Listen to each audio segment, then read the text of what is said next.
Et salut tout le monde, c'est Isoka, et bienvenue pour ce numéro 5 de Issue de Secours, l'émission durant laquelle je passe en revue les single issues que j'ai eu dans la semaine, avec au programme cette semaine du Superman Black Label avec The Last Days of Lex Luthor, du Tom King en indépendant avec Animal Pound chez Boom Studios et Ellen of Windhorn chez Dark Horse.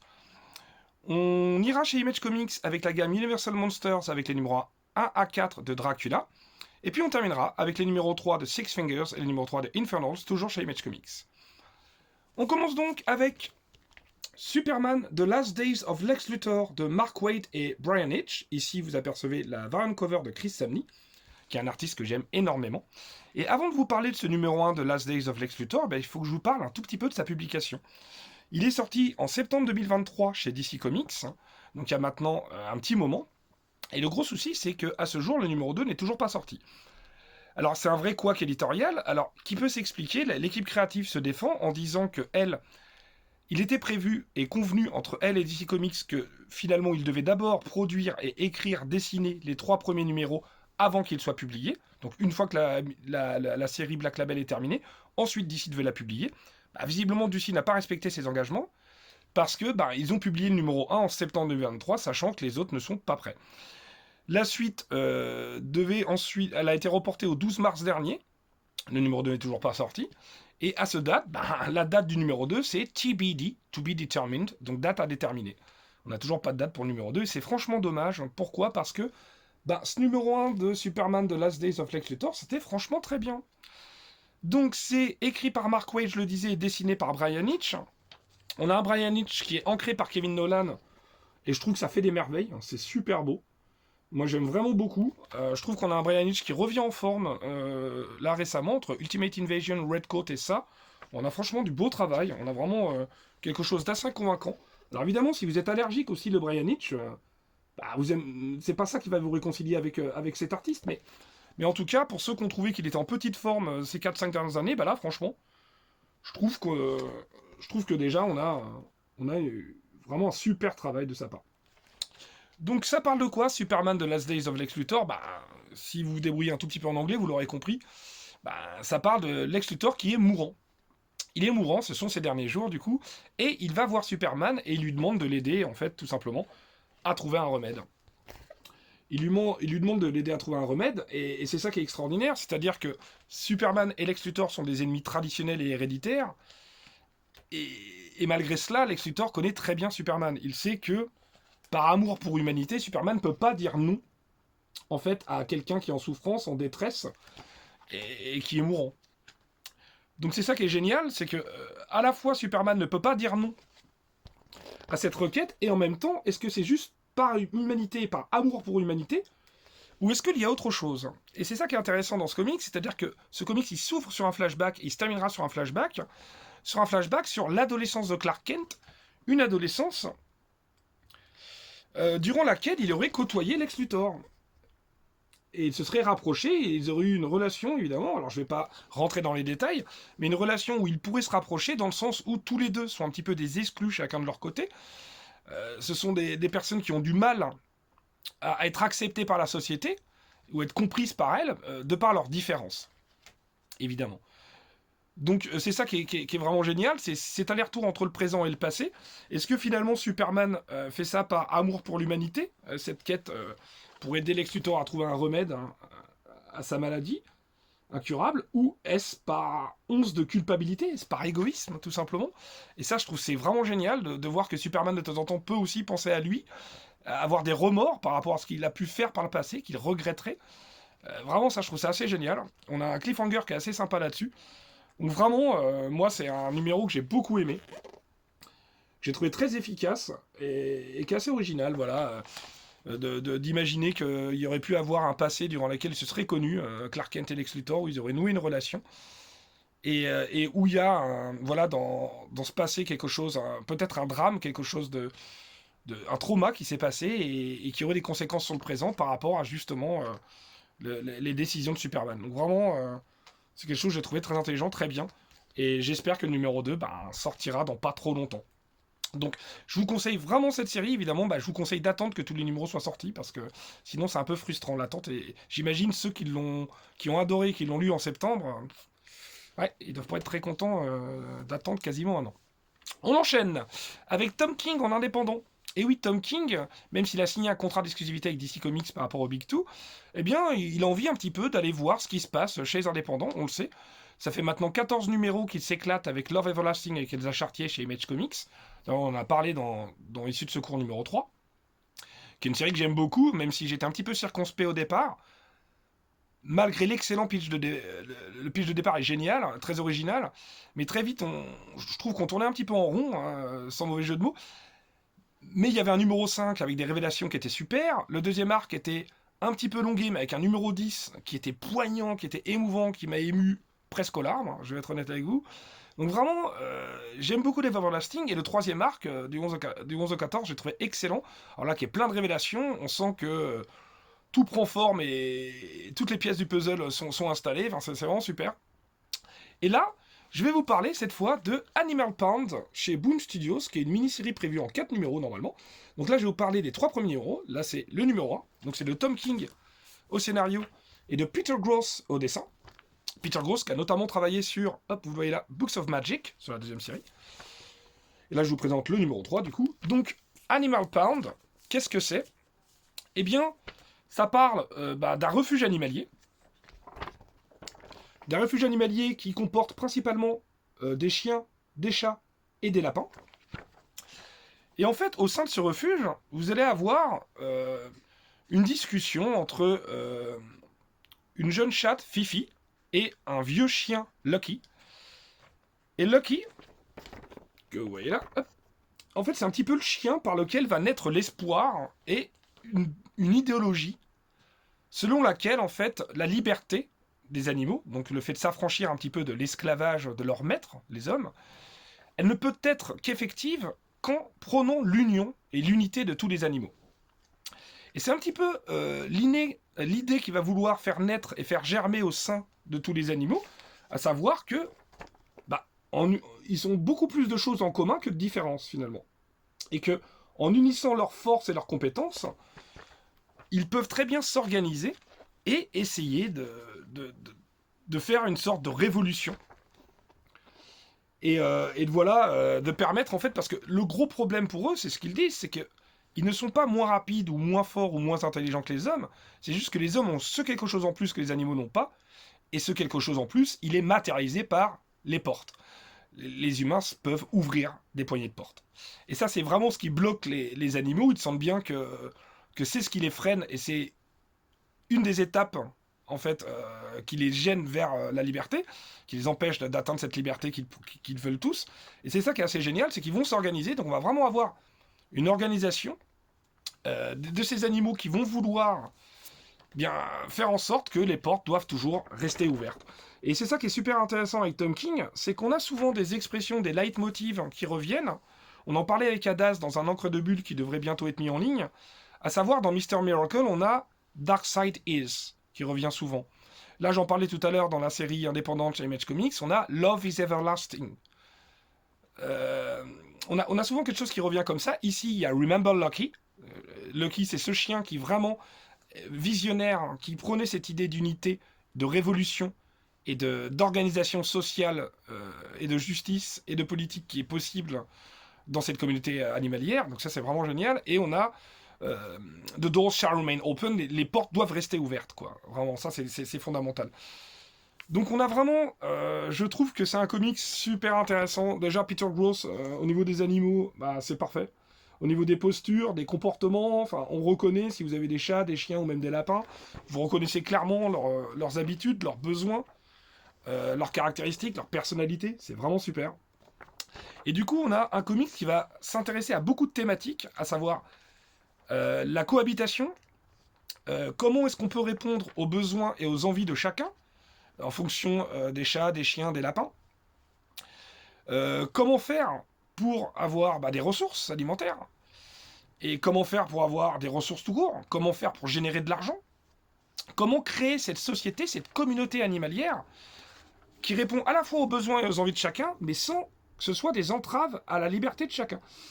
Et on a vraiment quelque chose qui est fascinant, qui est passionnant, c'est comment créer et organiser une communauté animalière qui répond aux besoins et aux envies de chacun, je vous disais, sans entraver la liberté, et en même temps, comment générer des ressources, comment générer de l'argent, comment s'alimenter. C'est vraiment fascinant, c'est passionnant. On a un petit peu l'apogée et la chute d'une communauté animalière, comment installer une société, une justice, une politique qui permet la cohabitation de toutes ces espèces. Quels vont être forcément les problèmes qui vont être issus de cette cohabitation, comment les régler. Vraiment, les thématiques soulevées sont géniales. Donc moi, c'est pas loin d'être un coup de cœur que c'est Animal Pond. J'ai trouvé que c'était vraiment super intelligent. Et non seulement c'est intelligent, c'est bien dessiné, mais franchement, les thématiques qu'elle soulève, on peut complètement établir un parallèle avec notre société, et franchement, voir justement ce qui est proposé, ce qui est critiqué, et quelles peuvent être les sources d'espoir et les motifs d'inquiétude. C'est vraiment un comics que j'ai trouvé génial. Dans le fond, c'est irréprochable. Alors, dans la forme, ça reste du Tom King. Et du coup, parfois, je trouve que il en met partout. C'est-à-dire qu'il y a un narrateur. C'est un narrateur omniscient. Et on ne sait pas encore si ce narrateur omniscient, il fait partie de l'histoire, si c'est un témoin de tout ce qui s'est passé. Il nous fait le témoignage de ce récit. Et du coup, on va avoir cette révélation peut-être dans le numéro 4 qui sera le dernier. Et pour l'instant, j'ai plutôt l'impression que c'est un narrateur omniscient externe. Et du coup, il y en a vraiment partout, comme vous pouvez le voir. Des fois, je pense que Tom King, il devrait laisser un petit peu plus respirer certaines scènes afin de véhiculer parfois un petit peu plus d'émotion. Je trouve que c'est vraiment un comics qui est hyper bien réussi. On a des personnages très forts, Fifi, Titan, Piggy. Voilà, on a des personnages qui sont vraiment auxquels on s'attache très vite. Mais de temps en temps, peut-être un petit peu plus de respiration dans la narration aurait fait du bien. Je trouve que parfois j'ai eu le sentiment de dire là t'étais pas obligé, là, c'était pas la peine d'écrire quoi que ce soit. Mais bon, globalement ça reste hyper intéressant, très bien écrit. Et franchement les thématiques sont superbes. Et je vous parle très peu du fond parce que j'ai pas envie de vous révéler, c'est que 4 numéros, mais il se passe énormément de choses. Autant j'ai pu faire la critique dans les Ultimate X-Men ou les premières séries Ghost Machine, que les comics étaient énormément décompressés. Là on a quelque chose de très dense, où il y a énormément de choses à la fois dans les dialogues, dans l'action qui avance, au niveau du rythme, de la fluidité, et en même temps des vraies thématiques, des vraies questions qui se posent, vraiment que je trouve qui fonctionnent énormément sur le lecteur. Donc vraiment, j'adore cette série, donc vivement le numéro 4, qui sera normalement le dernier numéro. On enchaîne avec Island of Windhorn. Island of Windhorn, donc toujours de Tom King, cette fois c'est chez Dark Horse, et de Bilquis Evely. Alors ce duo, Tom King et Bilquis Evely, avait déjà fait des merveilles sur Supergirl, Woman of Tomorrow. Et là, je vous présente, c'est une variante cover de Clayman, que je trouve magnifique, même si, franchement, à la lecture des 2 premiers numéros, je me demande si Clayman, il avait lu le premier numéro quand même, parce que je trouve que c'est pas forcément ça. Hélène, elle est pas forcément très représentative. Et j'ai pas réussi à choisir, donc j'ai aussi pris la variante cover numéro 1 de Elsa Chartier, et oui, que je trouve sympathique aussi. Et là, je vous présente quand même la cover du numéro 2 de Bilquis Evely, qui est vraiment splendide, avec un petit titre en foil, regardez comme c'est beau, ça brille. Et donc oui, je vais vous parler des 2 premiers numéros de Land of Windhorn. Alors, Land of Windhorn, c'est quoi ? Eh bien, si vous voulez, c'est un jeune homme, un écrivain, qui s'entretient avec Lilith Appleton. Lilith Appleton, c'était tout simplement la gouvernante du château et du domaine de Windhorn dans les années 40. Donc on va écouter son récit, son témoignage, qui revient sur des événements d'il y a 70-80 ans, en parlant justement de cette jeune fille, Hélène, d'où le titre, Hélène of Windhorn, qui a 16 ans, et qui, si vous voulez, qui est frappée par le deuil de son père, qu'elle aimait évidemment énormément. Et du coup, elle a un petit peu du mal à accepter ce sort-là. Du coup, c'est une jeune fille qui pense qu'il y a une chose, c'est enchaîner clope sur clope, en picolant bouteille sur bouteille de vin. Donc là, je vous montre un petit peu les planches de Bilquis Evely, c'est vraiment très beau. Donc on a cette jeune fille qui va être accompagnée par cette gouvernante pour justement intégrer le domaine et le château de Windhorn. Avec l'absence du grand-père, le grand-père n'est pas là, il n'est pas souvent là, il reviendra qu'à la fin du mois. Et du coup, on va voir vraiment cette relation entre cette gouvernante et cette jeune fille qui commence très mal et qui va se détendre petit à petit. Et surtout, dans le numéro 1, on avait un cliffhanger qui faisait basculer la série dans le fantastique, même si on s'en doutait un petit peu au vu des covers. quelque chose qui était franchement très intriguant, qui était vraiment très bien. Et bah ce numéro 2, il continue avec ça, donc on a le retour du grand-père, et on va s'intéresser à la relation triangulaire entre la gouvernante, la jeune fille Hélène et son grand-père, et une relation que je trouve vraiment qui va commencer à s'étoffer, qui va être de plus en plus intéressante. Vraiment, la relation entre les personnages s'approfondissent, et nous, on s'en tiche un petit peu plus des personnages aussi. Donc là-dessus, c'est complètement réussi. L'ambiance, franchement, l'ambiance de Bill Evely, elle est folle. Quand on est dans les jardins et dans l'extérieur, on respire, parce que le château, c'est quand même très sombre. Et dès qu'on va à l'extérieur, on respire, c'est une bouffée d'air frais, mais une bouffée d'air frais peut-être illusoire. Et c'est ça qui est génial aussi. Donc vraiment, c'est une série que j'aime bien. Je la trouve pas géniale, mais je l'aime bien. Elle est lente, elle prend son temps, même si je crois que ce sera une mini en 5. Même si là encore, on a une fin de numéro qui est pas tellement un cliffhanger, mais qui est plutôt intriguant pour la suite. On a vraiment hâte d'aller sur le numéro suivant. Donc Hélène of Windor, le bout de numéro, écoutez, c'est plutôt un oui. Et à côté de ça, on va continuer à s'intéresser à ce jeune homme qui est lui l'écrivain, qui s'entretient dans le présent avec Lilith Appleton, qui est la seule personne qui peut témoigner de cette histoire. Tous les autres sont portés disparus. Donc il y a vraiment beaucoup de mystères encore. Les mystères, ils s'éclaircissent, mais très très très très progressivement. Et par contre, on a vraiment une série qui est plutôt agréable à lire. Un petit peu lourde au niveau de la narration, hein, c'est Tom King, il peut pas s'en empêcher, mais franchement, c'est pas gênant, c'est vraiment très agréable parce que ça fait un comics d'époque un peu, par rapport à, c'est un témoignage avec tous les détails qui prend son temps, mais vraiment là, la relation entre les personnages, elle est vraiment intéressante, on s'intéresse un petit peu plus dessus, et puis le numéro 3 est plutôt prometteur, normalement il devrait être plus axé sur l'action, l'aventure ou l'exploration, voilà, sans en dire plus. Donc série à suivre, Land of Windorn. On continue, cette fois avec Image Comics. Image Comics a lancé maintenant il y a quelques mois une petite gamme Universal Monsters qui va revenir en fait sur les grands classiques du cinéma de la Universal, du cinéma d'horreur des années 50-60, avec des personnages iconiques tels que Dracula, le loup-garou, l'homme invisible, ou encore la créature du lac noir, The Creature from the Black Lagoon. Et d'ailleurs c'est la série qui vient de sortir, le numéro 1 est sorti il n'y a pas longtemps. Je sais pas si je l'ai là, disponible.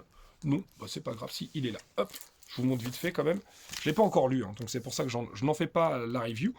Donc voilà, ça, c'est la deuxième série dans la gamme Universal Monsters qui vient de sortir, de Creature from the Black Lagoon Leaves, de Ramvi et Dan Waters au scénario, et de Matthew Roberts au dessin.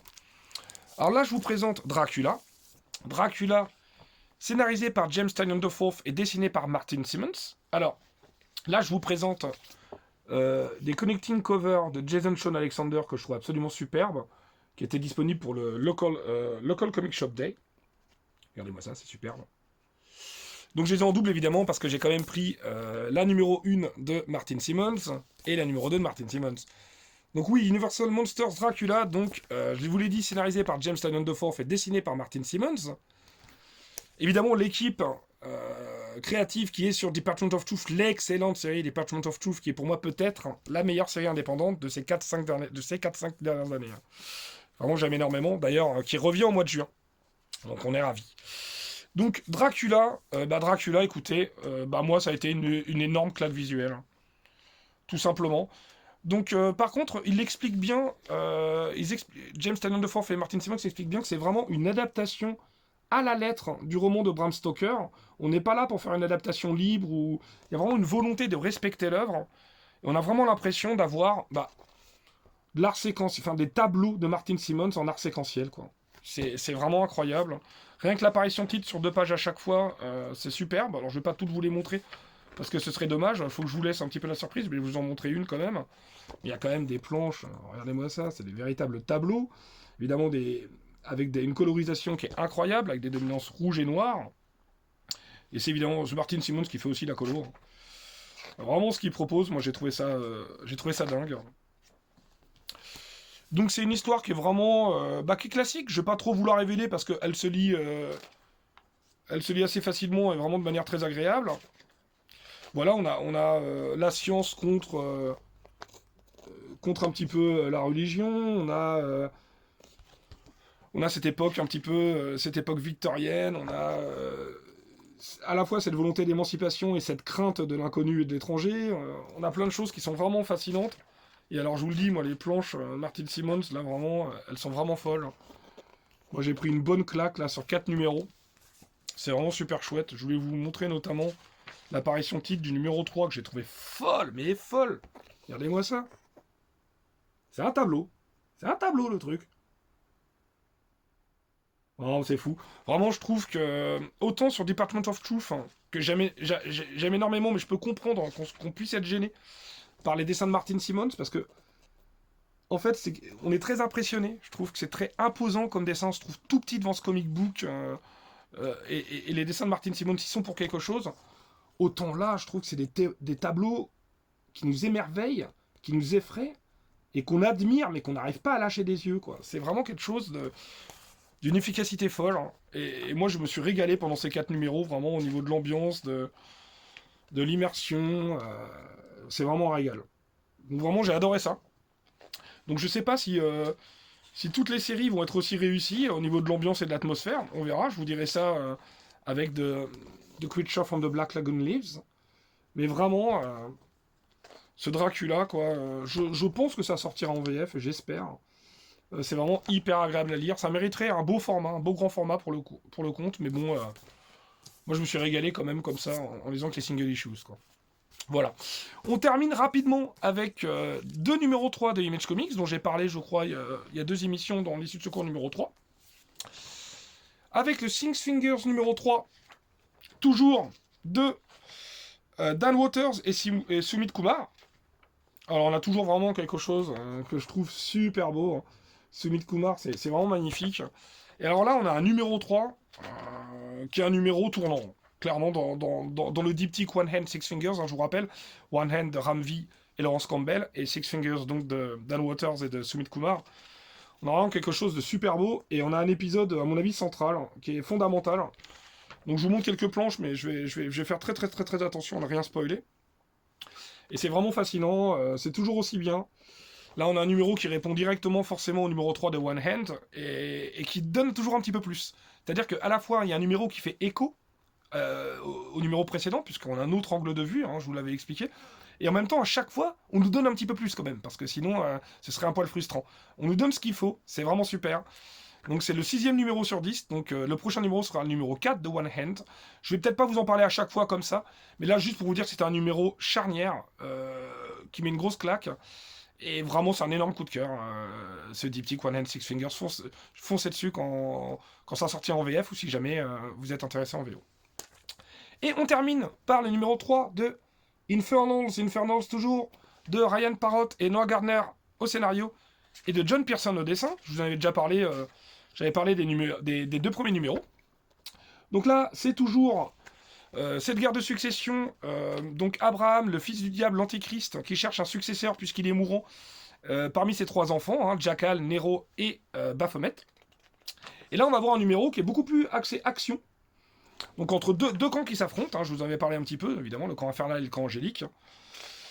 Donc on a un numéro plus axé action, mais toujours autant dans les propositions, les négociations, les entourloupes, les trahisons. C'est vraiment une série que j'aime beaucoup.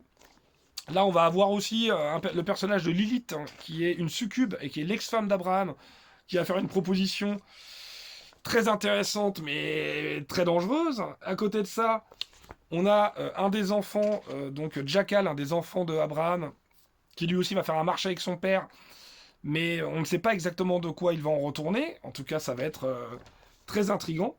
On a encore une fois, un cliffhanger qui est très efficace. Ah non, mais franchement, j'aime beaucoup. Hein. Moi, je la trouve super efficace, cette série The Infernals. Moi, c'est une série que je conseille. Voilà. Je vous en avais parlé un petit peu, cette espèce de guerre de succession autour de l'Antéchrist pour savoir qui régnera sur la criminalité, et en même temps cette contre-proposition angélique par l'intermédiaire de quelqu'un qui voudrait rendre l'intelligence artificielle accessible à tous, pour rendre un monde plus accessible et plus juste. Donc c'est vraiment très intéressant, cette espèce d'opposition entre antagonistes qu'on suit et protagonistes qui sont un petit peu les antagonistes. Vous voyez, cette espèce d'effet un peu miroir. Bref, voilà pour cette semaine qui était quand même un programme assez chargé. Donc, il y a encore une fois des très bonnes lectures, une très très bonne lecture, mais un peu frustrante parce qu'on ne sait pas quand est-ce qu'on aura la suite avec Superman The Last Days of Lex Luthor. Euh, Franchement, une super lecture, limite un coup de cœur pour Animal Pound, pour toutes ces thématiques géniales. Moi, j'aime toujours quand on parle d'animaux, et là en plus, on en parle plutôt organisation de communauté animalière avec sa société, sa politique. C'est vraiment super, c'était super intelligent. Ellen of Windhorn, qui est une série qui est assez intrigante, qui est très jolie, avec une très bonne ambiance qu'on va continuer de suivre évidemment. Et les Universal Monsters qu'on continuera aussi. Voilà, bah c'est tout pour moi. Je vous souhaite une excellente journée, une excellente soirée, et je vous dis à très bientôt, à la semaine prochaine pour un prochain numéro de Issu de Secours. Salut, ciao!